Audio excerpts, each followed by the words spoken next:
اور جو فریبی لوگ ہوں گے یا جو دھوکے باز ہیں ان کا جو انجام ہے وہ عذاب ہے. تو پھر اس وقت کیا ہوگا جب انہیں دوزخ میں پھینکا جائے گا تو وہ پچھتائیں گے اور پھر وہ دھاڑے مار مار کے روئیں گے. تو اس لیے بہتر ہے کہ دنیا میں ہی اس چیز کی تیاری کر لی جائے. اور جو تھرڈ والا ہے اس میں سچ کی اہمیت پہ جو ہے وہ زور دیا گیا ہے, یعنی سچ اور جھوٹ کو ڈفرینشیٹ کیا گیا ہے. اور یہ بتایا گیا کہ جو نیک لوگ ہیں ان کی صحبت میں بیٹھا جائے اور سیدھے راستے پہ چلا جائے, ٹھیک ہے. اور اللہ تعالیٰ جو اگر آپ سیدھے راستے پہ, تو اللہ تعالیٰ آپ کے لیے کسی شے کی کمی نہیں کریں گے, مطلب اپنی ہر نعمت آپ کے لیے کھول دیں گے. اور لاسٹ بٹ ناٹ لیسٹ یہ کہ بندے سچ مان, سچے نال رل, سچ نال دل لا, سچ کہہ, سچ سن, سچ جان, سچ پہچان تے جھوٹ تو منہ پھیلائی. یعنی کہ سچ میں کو بہت یعنی اس واس پہ اسٹریس دیا گیا ہے. اچھا, چوتھے واس پہ وہ اللہ تعالیٰ اور اللہ تعالیٰ کے نیک بندوں کے بارے میں بتا رہے ہیں کہ جو نیک بندے ہوتے ہیں اللہ تعالیٰ کی ان سے کبھی مخالفت نہیں لینی چاہیے, ٹھیک ہے.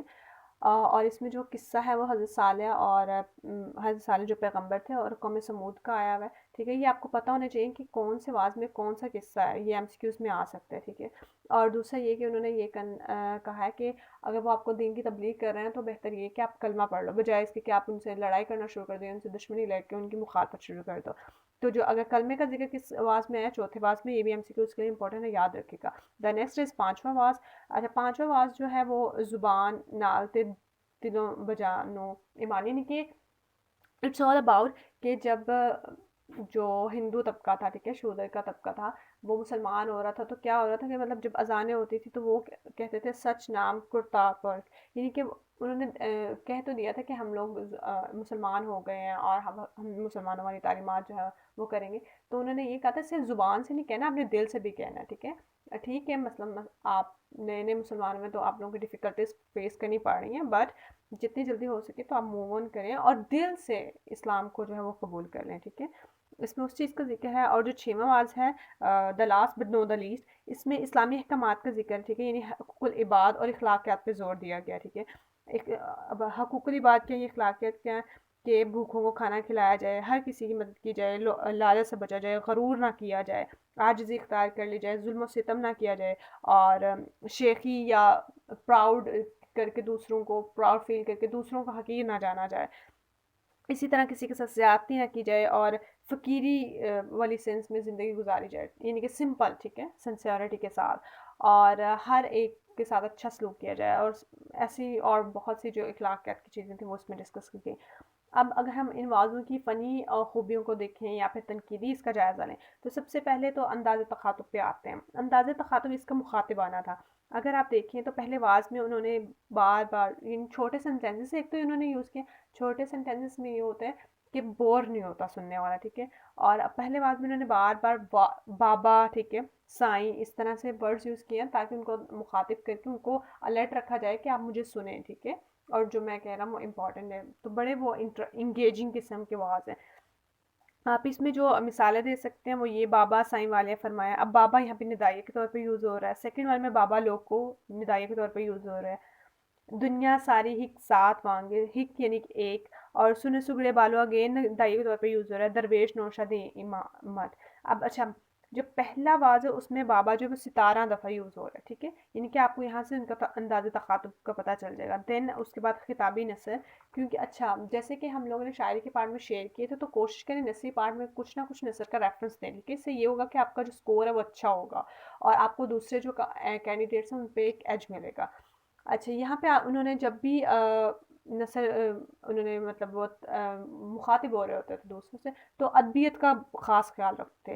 یعنی کہ اگر آپ یہاں پہ مثال لکھنا چاہیں تو لکھ سکتے ہیں, سنو سگڑے بالو لب لحب نہ کرنا, چاور تو پرہیز رہنا, آپ نو نیون جکا جاننا, لوک نیون دے ویک کے آ کر نہیں رہنا, بڑا بولنے بولنا, یہ سب غرور کی نندیا ہے, ٹھیک ہے, یعنی کہ غرور کو ڈسکریج کیا گیا اور سمپلسٹی کو اور دوسرے سے اچھے لحاظ سے پیش آنے کو جو ہے وہ انکریج کیا جا رہا ہے.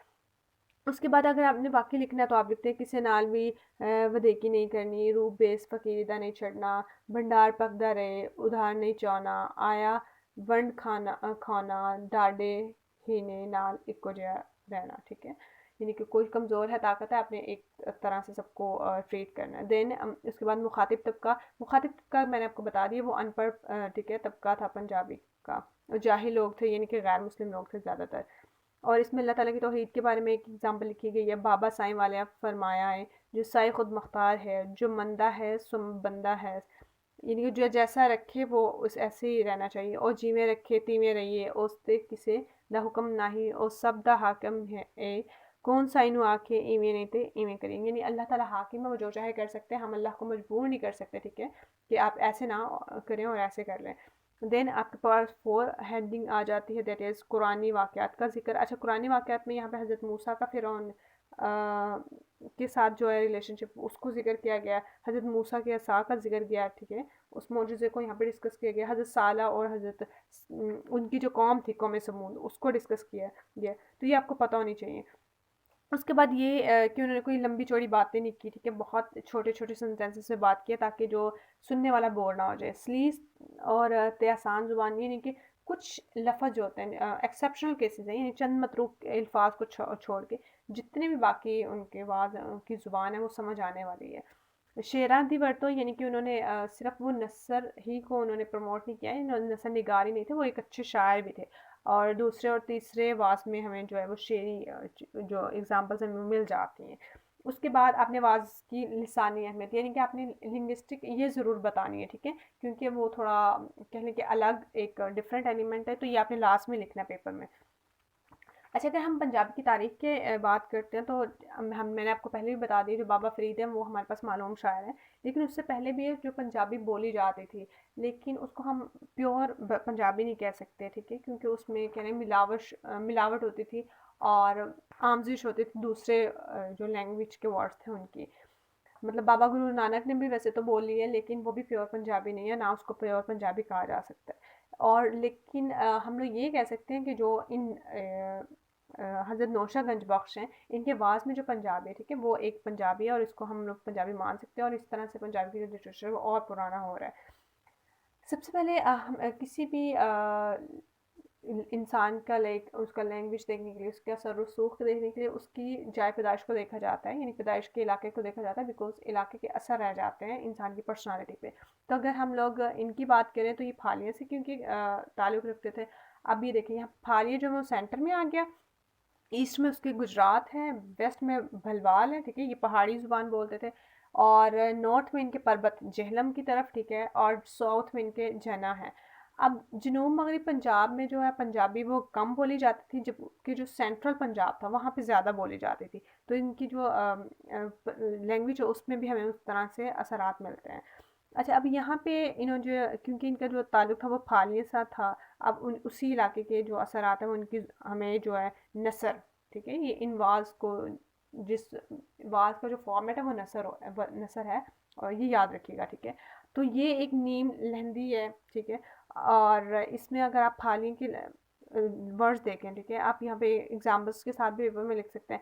یعنی کہ پھالیہ کے جو لوگ ہیں وہ یہ بڑی یہ جو ہوتے ہیں وہ اس کا بڑا استعمال کرتے ہیں، لائک کنگ کی بجائے کنکے، بہشت کی بجائے بہشتے، کھو کی بجائے کھوئے. ٹھیک ہے اسی طرح وہ چھوٹی یہ کا اضافہ کر دیتے ہیں موسٹ آفن اپنے ورڈز میں، جیسے کندھے تو کندھی. ٹھیک ہے چھوڑ تو چھوڑی. اور کئی جہاں پہ پھر وہ سین کا بھی ایڈیشن کر دیتے ہیں، لائک آنکھنا ہوتا ہے یعنی کہ کہنا تو وہ آنکھیوس، صدیوس، رکھیوس، یہ پہاڑی اثر کو شو کر رہے ہیں. دین مستقبل بنانے کے لیے وہ سی لگا دیتے ہیں. ٹھیک ہے جیسے تولے گا کی بجائے وہ کر دیتے ہیں تول سی، وسرنا تو وسر سی، رکھنا تو رکھ سی. اور زیادہ تر وہ ڑے الف جو ٹھیک ہے ڑے الف ڑا اس کا اضافہ کر کے تصغیر بنا دیتے ہیں، یعنی کہ چھوٹے تو چھوٹڑا، کالے تو کوالڑا اور کوجی تو کوجڑی. سمجھ آ گئی نا. یہ مطلب لنگوسٹک جو ہے اس ان کی لینگویج پہ اثر آ رہا ہے اس علاقے کا جہاں سے وہ بلانگ کرتے ہیں. دین وازا وچ ایک پاسے پہاڑی تے دوجے پاسے پوٹہاری دا رنگ نمایاں ہے کچھ لفظ کو ہک ہکتے آکھیوس ڈٹھیوس. سمجھ آ رہی ہے نا آپ کو. اسی طرح روزمرہ کے محاورے، روزمرہ کے جو تشبیہات اور استعارے ہیں ان کو بھی یوز کیا گیا ہے. اور اپبرنش اور دوسرے جو لینگویج ہے اس کے بھی آپ کو ورڈز مل جاتے ہیں جیسے کہ آنت، سکھر، دھیرج، تناہی. اب یہ ہندی زبان اور اس طرح سے لفظ ہیں ان کو بھی انہوں نے شامل کیا ہوا. مطلب ان دا نیچرل جس علاقے سے وہ بلانگ کرتے ہیں اور جس علاقے میں وہ رہ رہے ہوتے ہیں وہاں کا جو اثر ہے ڈائریکٹلی اور انڈائریکٹلی ان کی پرسنالٹی پہ، ان کی لینگویج پہ وہ آ رہا ہوتا ہے. ٹھیک ہے تو اسی طرح ان کی جو نثر ہے اس پہ بھی آیا ہوا ہے. اور مگدگل میں آپ یہی لکھ دیں گے مطلب جو آپ کو سمجھ آئے کنکلوژن میں کہ ڈاکٹر عصمت اللہ کا ایک یہاں پہ ریفرنس ہے وہ آپ دے سکتے ہیں. ٹھیک ہے, اگر آپ یہ نہیں بھی دینا چاہتے تو آپ جو بھی ان کے بارے میں لکھ سکتے ہیں, یا آپ کو جو بک ہے اس سے دیکھ لیں, یا آپ خود کا مائنڈ یوز کرتے ہوئے انالیٹیکل اسکلس کو یوز کرتے ہوئے آپ ایک اچھا کنکلوژن لکھ سکتے ہیں. یہ ہمارا جو ہے یہ ٹاپک کمپلیٹ ہو گیا. دا نیکسٹ وڈ بی سچی سرکار. بٹ نیکسٹ ویڈیو تک کے لیے اپنا خیال رکھیے گا, دعاؤں میں یاد رکھیے گا. اللہ حافظ.